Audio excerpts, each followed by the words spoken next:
Dopamine అంటే ఏమిటి తెలుసా? అది మన మెదడులో విడుదలయ్యే ఒక రసాయనం. మనకి ఆనందం, ఉత్సాహం, సంతృప్తి ఇచ్చే ఫీలింగ్ ఇదే.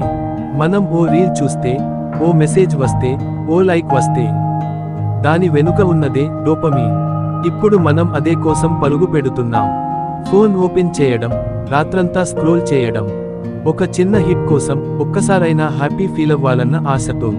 కానీ నీవు గమనించావా, ఆ ఆనందం 2 నిమిషాల్లో మాయమవుతుంది. కోనిపోతే మళ్ళీ తిరిగి వెతుకుతాం.